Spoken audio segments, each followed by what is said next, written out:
Hey, creative. You're overwhelmed right now. You feel the pull of 100 questions of fears and worries and uncertainties pulling you in so many different directions. And you feel the responsibility to your family, to the organizations you serve, to the church, to the world. But right now, you can hardly concentrate. And I want to help you with that. This isn't an inspirational sermon. Those are awesome, and we need those more than ever right now. But what I want to give you today is just some practical tips that have helped me in my journey with creativity and career and anxiety, and to help you overcome overwhelm. All right, step one, breathe. Congratulations. Hopefully you're doing that right now. Let's take it a step further though. And let's do parasympathetic breathing. That is, you're going to breathe out longer than you breathe in. Breathe in, count to 4. Going to hold that for 4. And then breathe out for 8. And you may feel silly doing that, but what you're doing is activating your parasympathetic nervous system.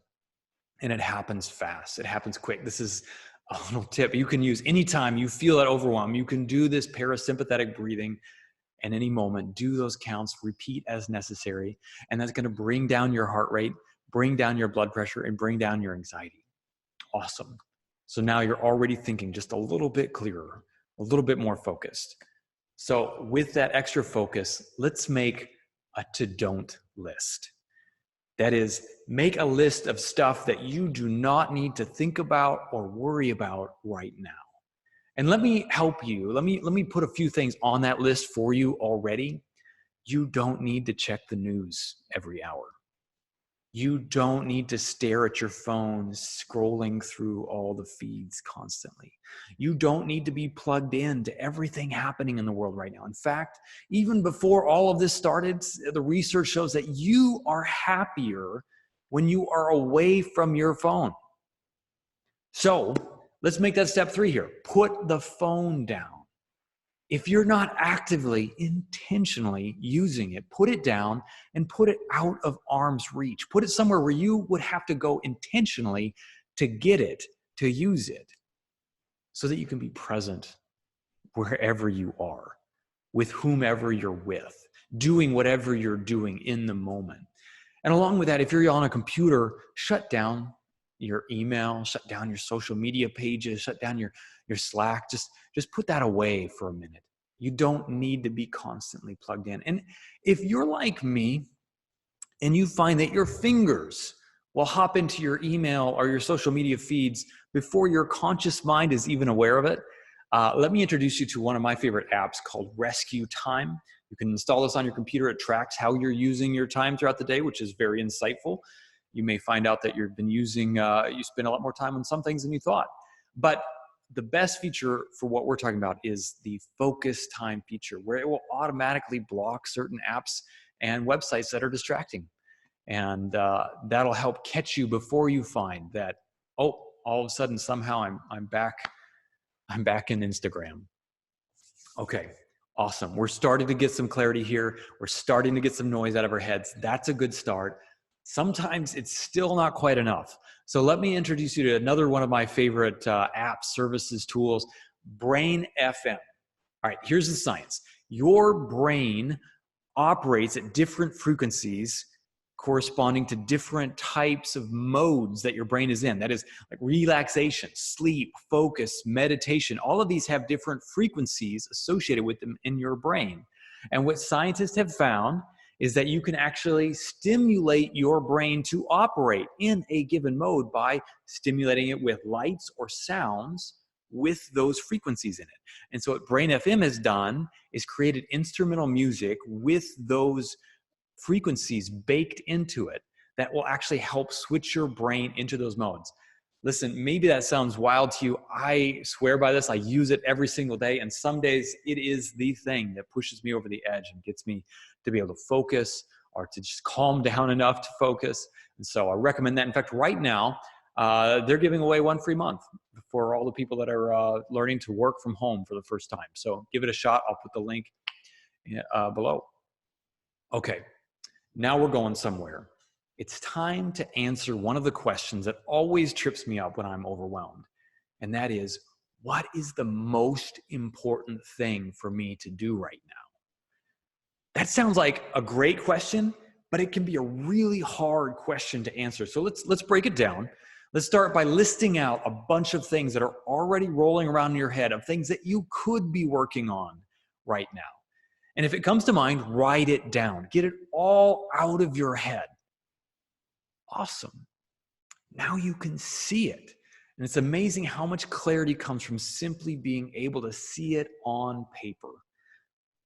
You're going to be able to cross a bunch of things off right away. It's going to become clear. Once you see it on paper, this versus this, that wins. You're going to be able to cross stuff off, and you're going to be able to start evaluating the things that are left. Now, here's the key. You do not have to find the best option. Especially in a time when there's a lot of unknowns, you're not going to be able to determine for sure this or this, which is the best. You don't have to make that choice. What you need to do right now is find a good option. Find a thing that you can push forward with and add value. Once you've made your choice, dive into it. Don't question it. Don't reevaluate for at least a couple hours. Give your brain a task that it can dive into and build some momentum. Awesome. Now you're moving. Now you're going somewhere. But maybe you're still fighting. You're still wrestling with this sense of overwhelm. You still feel that pull. My panacea for overwhelm has always been a good run outside in nature. Get outside, take a walk, run, a bike ride, do something, move, and get out in nature. This does so many things for you at once. Movement is good for you. It clears the brain. It's scientifically proven to make you calmer, smarter, and more creative. Fresh air is good for you. Sunlight is good for you. It stimulates vitamin D production and mitochondrial energy production. Nature is good for you. And spending time in nature is associated with better health, higher creativity, longer lifespans. This one thing will give you so much clarity, so much benefit. Get out there and do something. Okay, one more thing. Meditation. Some of you are already doing this. Some of you are still not sure about this thing. And so I'll tell you what I do. I model my meditation on the Lord's Prayer. I start with God, and I remember who He is. And then I remember that He loves me. He loves my wife. He loves my son. He loves my neighbor. He loves my team, my church. He loves my city, my nation. And He loves every last single person out in this crazy world. He knows where they are. He knows their story. And He loves us. And then I am thankful. I am thankful for the breath in my lungs. I am thankful for the coffee that I drink and the sun that still shines and anything else that I can think of. And I surrender to Him all of my fears, all of my anger, all of my guilt.